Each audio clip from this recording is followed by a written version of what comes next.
नमन्ति फलिनो वृक्षः नमन्ति गुणिनो जनः शुष्कवृक्षाश्च मूर्खाश्च न नमन्ति कदाचन।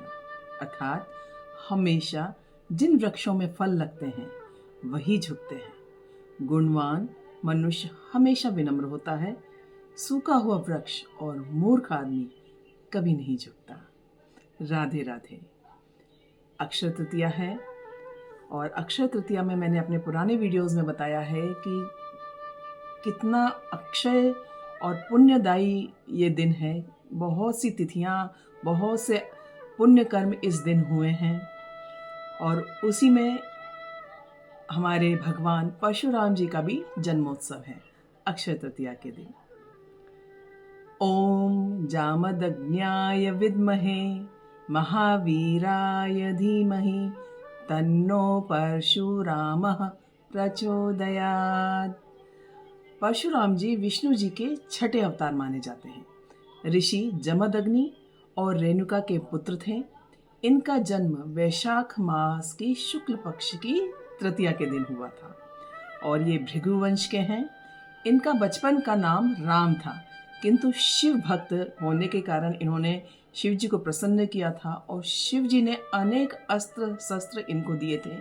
उन्हीं में एक फरसा यानी परशु भी था, जिसकी वजह से इनका नाम परशुराम पड़ा। इन्होंने अपने जीवन में दुष्ट अहंकारी क्षत्रियों का 21 बार संहार किया। हालांकि कई बार ये कहा जाता है कि ये क्षत्रियों के दुश्मन थे। नहीं, क्षत्रियों के दुश्मन नहीं थे। अहंकारी और जो दुष्ट प्रवृत्ति के क्षत्रिय थे उनका इन्होंने संहार किया। और उनके एक बार परशुराम जी ने अपने पिता की आज्ञा का पालन करने के लिए अपनी माता का सर काट दिया था, अर्थात वध कर दिया था। इस पर परशुराम जी बहुत प्रसन्न हुए और बोले कि वर मांगो। तब परशुराम जी ने पुनः अपनी माता को जीवित होने का वर मांगा था। परशुराम जी के अन्य 4 भाई भी थे, जिनमें से उनके नाम थे रुक्मवान, सुषेण, वसु और विश्वावसु। इन सब ने अपनी माता का वध करने से मना कर दिया था, लेकिन परशुराम जी अपने पिता के आज्ञाकारी थे और उन्होंने उनके कहने पर किया और प्रसन्न होने के बाद पुनः जीवित भी कर दिया था।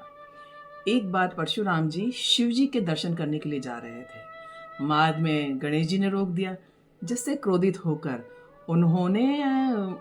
परशुराम ने अपना परशु गणेश जी पर वार कर दिया, जिससे उनका एक दांत टूट गया। इसी वजह से गणेश जी एक दंत कहलाए। और परशुराम जी ने भगवान राम को शारंग धनुष और भगवान को सुदर्शन चक्र प्रदान किया था। वे भगवान राम और कृष्ण की धर्म स्थापना में सहायता करते थे। और परशुराम जी के गुरु शिव थे और विश्वामित्र और ऋचिक ऋषि को भी इनका गुरु माना जाता है। और इनके शिष्य भीष्म, द्रोणाचार्य व कर्ण जैसे महारथी थे। तो आइए हम सब मिलकर परशुराम जयंती मनाते हैं। अक्षय तृतीया के दिन दान पुण्य करते हैं और अपने पुण्य को अक्षय करते हैं। राधे राधे। जय सनातन।